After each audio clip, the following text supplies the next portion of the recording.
Ciao Raga! Kumusta naga? Welcome sa inyong lahat. I am Chad and I will be your guide. May mga bagong bonus na ituturo ako sa iyo Raga. Alam mo naga yung tungkol doon sa bonus na 350 euros a month na yan ay pwedeng matanggap up to 12 months. Meron pang isa, bonus 400 euros a month naman. Pwede naman yan na matanggap up to 11 months. Alamin natin ang tungkol sa dalawang bonus na yan. Kung yan ga ay para kanino, papaano gayan applyan at saka kailan. Tapos ay bibigyan din kita ng important reminder regarding naman sa Carta Resparmius Spesa. Kasi mayroong dapat na gagawin para sa gayon ay hindi masasayang yung bonus Spesa mo. Ang detalye Raga, doon po na sigla, partiamo.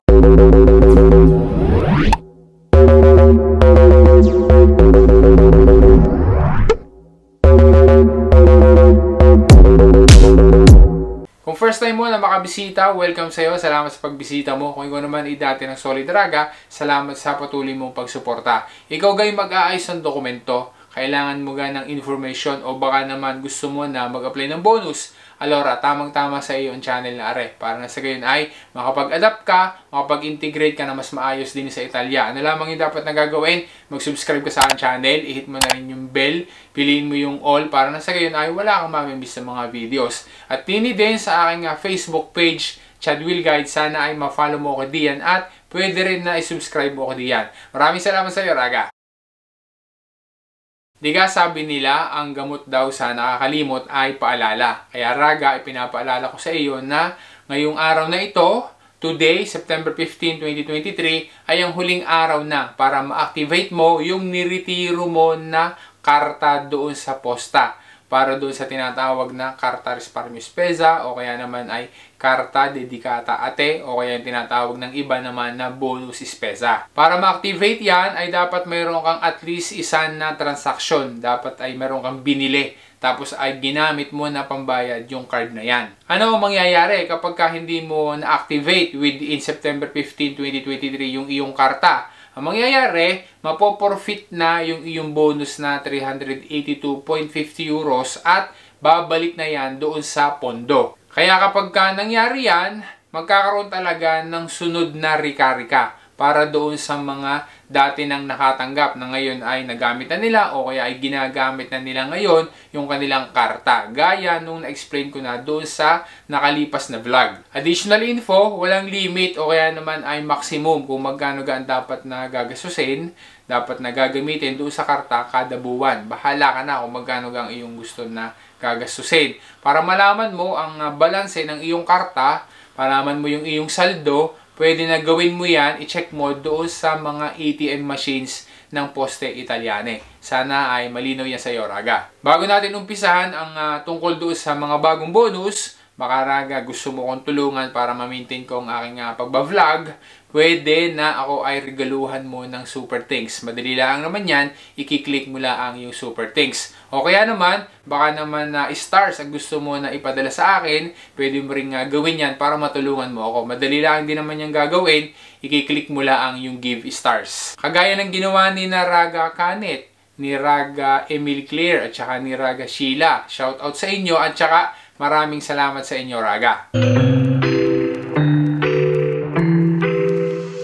Ngayon ay detalye natin ang tungkol doon sa bonus na 400 euros a month. Kaya nabanggit natin kanina na yan ay 11 months, up to 11 months kasi ang cover niyan ay mula September 2023 hanggang July 2024. Sino nga ang entitled na makatanggap itong bonus na 400 euros a month? Sino ang pupwede? Para sagutin yan, ariraga yung mga requirements. Para yan sa mga Italian citizens, para din sa mga EU citizens. Pwede rin sa mga non-EU citizens, kagaya nating mga Pinoy. Basta't kailangan laang ay holder ng Permesso di Soggiorno di Lungo Periodo o yung tinatawag ng iba na Carta di Soggiorno. Dapat din mayroong valid na ISEE na mas mababa o kaya naman ay hanggang 60,000 euros. Dapat din ay mayroong anak na kung saan ang edad ng anak ay mula 3 months hanggang 36 months. Hindi lang yan Raga, dapat na yung bata o yung anak ay nag-aasilo nido. Bakit? Kasi ang bonus na yan ay yung tinatawag din na Bonus Nido Lazio 2023-2024. Kaya ang isa pang importante na requirement, kailangan na residente sa Regione Lazio. Ang bonus ay intended na tulong para pambayad doon sa mga school fees. Just in case na higit sa isa yung anak na pwede namang gawin, pwede nga parehas na i-apply, kaso lang ang dapat na gagawin ay magkabukod yung kanilang application. Ang application ay nagsimula na mula pa noong 3 PM ng September 11, 2023. Ang application ay online at dapat na pupunta doon sa dedicated na website. Ang link para doon sa e-family ng Regione Lazio na kung saan ay doon ka dapat napupunta para ikaw ay makapag-apply, nilagay ko sa description. Pati na rin yung link para sa PDF file ng abiso na yan ay naandyan din para sa ganun ay malaman mo pa yung iba pang mga detalye. Pwedeng mag-apply hanggat mayroon pang pondo o kaya naman ay hanggang sa magsara na yung applications na ang date na nakaset ay sa June 28, 2024. Bago tayo mag-move on ay i-share ko lang sa iyo muna Raga yung mga satisfied top send experience sa mga Raga na nakagamit na at naka-avail na rin ng bonus na galing kay top send. Kung magpapadala ka rin lang sa Pilipinas, ay di piliin mo na yung no transfer fee. Tapos ay great rates pa, tapos ay mabilis pa yung remittance. Tapos additional pa, mayroong bonus na 20 euros doon sa unang padala. Basta't gagamitin lang yung promo code na RAGACHAD. Kahit naman 50 euros laang ang iyong ipapadala muna para na sa ganun ay masubukan mo laang. Kaya Raga, itap-tap send mo na rin yan.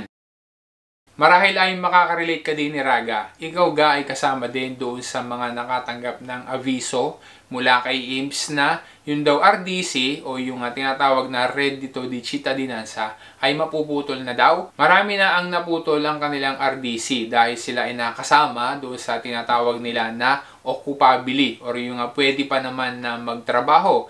Lalo na specify dyan ay yung mga edad na 18 years old hanggang 59 years old.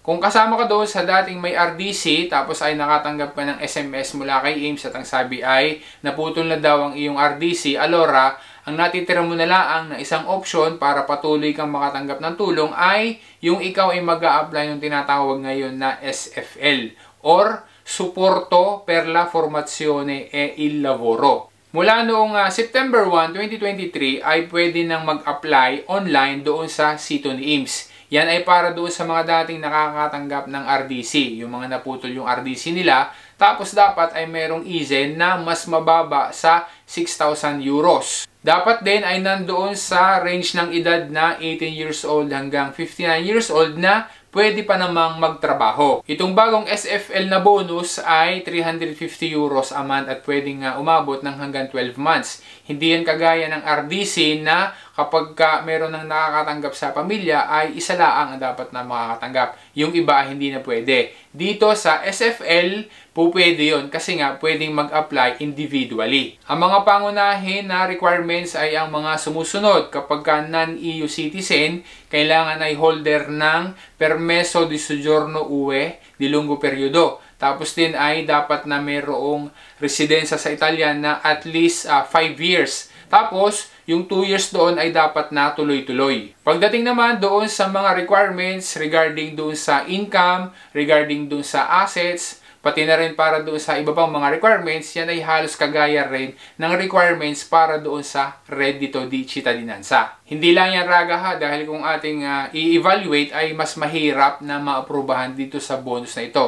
Dahil bukod diyan sa mga requirements na yan, dapat na yung aplikante, bago mabigyan ng SFL na yan, ng bonus sa 350 euros a month, kailangan muna na siya ay magpa-participate doon sa mga seminars, doon sa mga trainings, at saka doon sa mga job courses bago siya mabigyan. Garni ka komplikado ang proseso bago ka mabigyan ng bonus na 350 euros para alam mo lang yung magiging flow. Di ka mag-a-apply ka online doon sa sito ni IMSS. Pagka na-process ni IMSS ang application, yun naman ay ipapadala sa Centro per l'Impiego na kung saan yung aplikante kailangan na pumunta doon para interviewin, tapos ay dapat na gagawin yung tinatawag na PSP or Patto di Servizio Personalizzato. Tapos ay dadaan yan doon sa tinatawag na SIISL or Sistema Informativo per l'Inclusione Sociale e Lavorativa. Kapag okay na ang lahat, saka pala ang maglalabas ng bonus si IMSS. Tapos yung bonus na yan ay diretsyo na doon sa IBAN ng